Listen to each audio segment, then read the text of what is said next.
बिस्मिल्लाहिर्रहमानिर्रहीम। अस्सलाम वालेकुम मेरे प्यारे भाइयों और बहनों। शुरू अल्लाह के नाम से जो बड़ा ही मेहरबान, निहायत और रहम करने वाला है। जैसे कि आप सब जानते हैं, इस्लामिक कैलेंडर के अनुसार आज मुहर्रम की पहली तारीख है। आज से हमारा नया साल शुरू हो चुका है और आज के इस ख़ास वीडियो में मैं आपको यही चीज़ बताने वाली हूँ कि मुहर्रम क्यों मनाया जाता है, मुहर्रम में ऐसा क्या हुआ था। जैसे कि जो हमारे प्यारे इमाम हुसैन हैं वो कैसे शहीद हुए थे और जो करबला की जंग है उसकी कैसे शुरुआत हुई थी।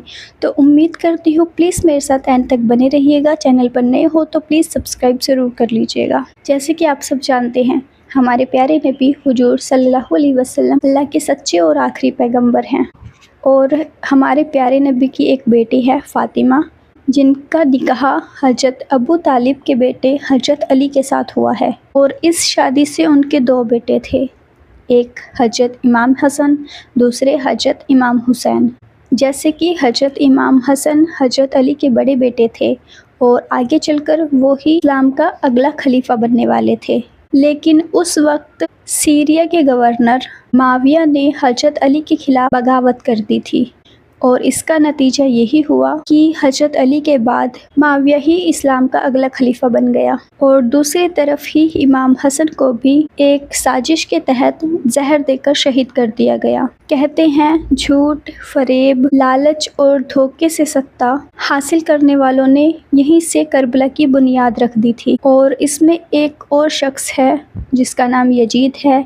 यजीद कौन था? यजीद माविया का बेटा था। यजीद एक शराबी और मक्कार किस्म का इंसान था और दूसरी तरफ माविया ने खिलाफत की शर्तों को तोड़ते हुए यजीद को ही इस्लाम का अगला खलीफा घोषित कर दिया। और माविया की मृत्यु के बाद यजीद ने अपनी सेना की सहायता से इस्लामिक दुनिया को यह मानने पर मजबूर कर दिया कि वह ही उनका खलीफा है। लेकिन यजीद की ताकत और झूठ के सामने एक शख्स दीवार बनकर खड़ा हो गया और इस शख्स ने ही यजीद की किसी भी बात को मानने से इनकार कर दिया। और ये शख्स और कोई नहीं बल्कि अपने हजरत अली के बेटे इमाम हुसैन थे। जैसे कि हजरत इमाम हुसैन अल्लाह के नबी के नवासे थे और हजरत अली के छोटे बेटे। इमाम हुसैन का जन्म इस्लामिक कैलेंडर के मुताबिक 3 शबान को हुआ था। और अगर बात करें कि हजरत इमाम हुसैन ने यजीद के खिलाफत को क्यों स्वीकार नहीं किया। यजीद बेशक छल, झूठ, कपट से खिलाफत तो हासिल कर चुका था, लेकिन जैसे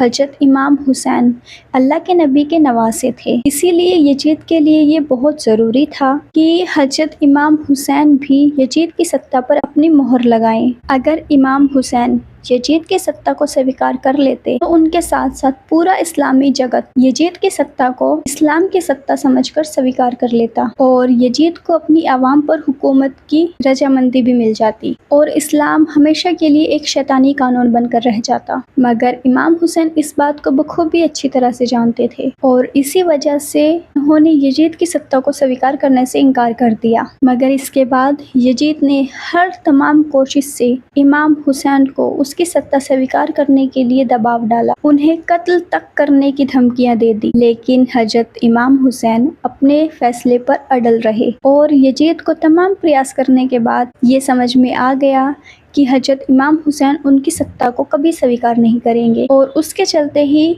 यजीद ने इमाम हुसैन का कत्ल करने का प्लान बनाया। और वहीं दूसरी तरफ जब हजरत इमाम हुसैन को इस बात का पता चला कि यजीद उनके कत्ल करने की साजिश रच रहा है, तब उन्होंने मदीना छोड़कर मक्का की तरफ जाने का फैसला कर लिया और हजरत इमाम हुसैन काबा की तरफ रवाना हो गए। और यजीद को जब इस बात की खबर मिली कि हजरत इमाम हुसैन काबा की तरफ रवाना हुए हैं, यजीद ने भी अपनी फ़ौज में उनकी तरफ निकलने का ऐलान कर दिया और यजीद कहीं ना कहीं इमाम हुसैन का काबा के अंदर ही कत्ल करना चाहता था। मगर जब हजरत इमाम हुसैन को इस बात का पता चला तो वह इराक के एक शहर करबला की तरफ चल पड़े, क्योंकि इमाम हुसैन चाहते थे कि काबा की तरफ कहीं भी खून खराबा ना हो और यहीं से करबला तक पहुँचने की शुरुआत होती है। और इसके बाद हजरत इमाम हुसैन 2 मुहर्रम सन 61 हिजरी को करबला पहुंच गए थे। इमाम हुसैन यहाँ पर अपने पूरे परिवार के साथ और 72 साथियों के साथ आए थे, जिसमें बच्चे, महिलाएं सब शामिल थी। इमाम हुसैन के पास करबला में जाने के लिए एक वजह और थी। उनको पहले ही इराक और कैफे के लोग खत लिखकर बुला रहे थे, जिसमें लिखा हुआ था कि ए नबी के नवासे, यजीद के जुल्म सितम से हमारी हिफाजत करो। और इसी वजह से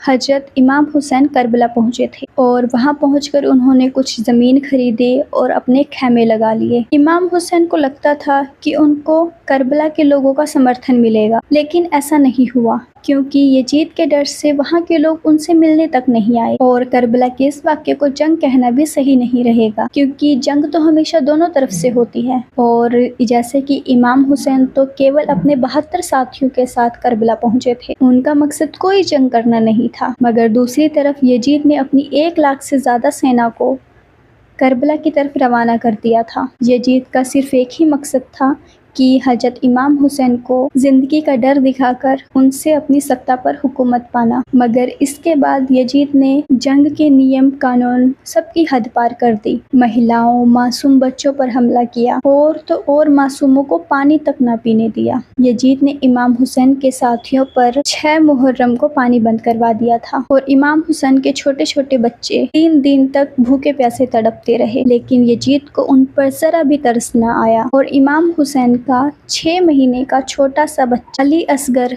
प्यास की वजह से तड़प रहे थे। तभी इमाम हुसैन अपने छोटे बेटे अली असगर को लेकर यजीद की सेना के सामने आए और उन्होंने यजीद की सेना से कहा कि तुम्हारी लड़ाई मुझसे है, मेरा छोटा सा बच्चा पानी के लिए तड़प रहा है, इसने तुम्हारा क्या बिगाड़ा है, कम से कम इसको 2 बूंद पानी की दे दो। और यजीद के कुछ सैनिक तो बच्चे की प्यास को देखकर रोने लगे, लेकिन यजीद की फौज के कमांडर ने 3 मुंह वाला तीर इमाम हुसैन के छोटे बच्चे अली असगर की तरफ छोड़ दिया और वो तीर सीधा अली असगर के गले पर जाकर लगा और हजरत इमाम हुसैन का छोटा सा 6 महीने का बच्चा वहीं पर शहीद हो गया। करबला की जंग में ये क्रूरता की इंतहा थी। और उसके बाद हजरत इमाम हुसैन ने 9 मुहर्रम को अपने सभी 72 साथियों को एक खेमे में जमा किया और उस खेमे के अंदर चल रहे सारे चिरागों को बुझा दिया। और हजरत इमाम हुसैन ने अपने साथियों से अंधेरे में कहा कि यजीद की जंग सिर्फ मुझसे है, वो सिर्फ मेरा कत्ल करना चाहता है और मैं नहीं चाहता कि मेरी वजह से तुम सब बेकसूरों की जान भी जाए। इसीलिए मैं चाहता हूँ अगर तुम में से कोई भी जंग छोड़कर जाना चाहे तो वो इस रात के अंधेरे में निकल सकता है। और इमाम हुसैन अपने साथियों को ऐसा कहकर खेमे में कुछ देर तक ऐसे ही अंधेरा कर कर खड़े रहे। और जब कुछ देर बाद उन्होंने चिराग फिर से जलाए तो उन्होंने देखा कि उनके 72 के 72 साथी उनके साथ वैसे ही खड़े हुए हैं, कोई भी उनका साथ छोड़कर नहीं गया। वफादारी की ऐसी मिसाल भी करबला से पहले किसी ने नहीं देखी थी। और आखिर में 10 मुहर्रम को करबला की जंग हुई, जिसमें इमाम हुसैन अपने 72 साथियों के साथ यजीद की 1 लाख से ज़्यादा सेना के साथ डटकर उनका सामना करते रहे। और धीरे धीरे करबला का मैदान एक खून के दरिया में तब्दील हो गया। इमाम हुसैन के प्यासे सिपाही एक के बाद एक अपनी जान की कुर्बानी देते रहे और इमाम हुसैन के 72 सैनिक करबला की जंग में ऐसे लड़े कि लाखों की फौज को मैदान छोड़कर भागना पड़ा। और आखिर में जब जंग खत्म होने को आई तो इमाम हुसैन के 72 सैनिक भी शहीद हो गए और उनके बाद हजरत इमाम हुसैन करबला के मैदान में अकेले खड़े थे। उनके साथ जिंदा लोगों में कुछ महिलाएं, बच्चे और उनके अलावा उनके एक बीमार बेटे हजरत इमाम जैनुल आबिदीन बचे थे। और इमाम हुसैन अपनी तलवार जुल्फ़िकार को लेकर आखिरी दम तक यजीद की सेना से लड़ते रहे। मगर अफसोस की बात, अल्लाह के नबी को इस दुनिया से रुखसत हुए अभी 50 वर्ष भी नहीं हुए थे कि पूरी उम्मत के सामने उनके नवासे को 3 दिन का भूखा प्यासा शहीद कर दिया गया। सच में इस वाक्य को सुनकर हर किसी की आंखों में आंसू आ जाएंगे। इसीलिए करबला की जंग की याद में, हमारे प्यारे इमाम हुसैन की याद में ये मुहर्रम मनाए जाते हैं। मैंने जहाँ तक सुना है कि मुहर्रम में जो भी आसपास के गांव वाले होते हैं वो अपने अपने गांव में जैसे कि ताजिया बनाते हैं, फिर 10 दिन तक ताजिया को उठाते भी हैं, गांव में चक्कर लगाते हैं। बट मुझे इतना नहीं पता, मैंने जो सुना मैं वही आपको बता रही हूँ। बाकी मैंने ऐसी वीडियोस वगैरह में देखा है जहाँ पर ताजिया बहुत सुंदर सुंदर बनाए जाते हैं, बहुत बड़े बड़े भी बनाए जाते हैं, तो बहुत ही प्यारा माहौल होता है। बट कुछ लोग हजरत इमाम हुसैन की शहादत मुहर्रम को गम के रूप में भी मनाते हैं। कुछ लोग खुशी के रूप में इसलिए मनाते हैं कि हजरत इमाम हुसैन 72 साथियों के साथ इस जंग को फ़तेह करते हुए शहीद हुए हैं, और गम शायद इस वजह से भी मनाते हैं, इतनी छोटी सी उम्र में उनके बच्चों को शहीद कर दिया गया, भूखा प्यासा वो जंग लड़ते रहे। मुझे इसकी जितनी जानकारी थी मैंने वो चीज़ आपको बताई है। अगर मुझसे कोई गलती हुई हो तो प्लीज़ मुझे माफ़ कर देना। अगर वीडियो अच्छी लगे आपको तो प्लीज़ लाइक कर देना, शेयर कर देना, चैनल पर नए हो तो सब्सक्राइब कर लेना, और कैसी लगी है ये भी कमेंट करके ज़रूर बताना। और आप सब अपना ख्याल रखिए, खुश रहिए, बाय बाय, टेक केयर, अल्लाह हाफ़िज़।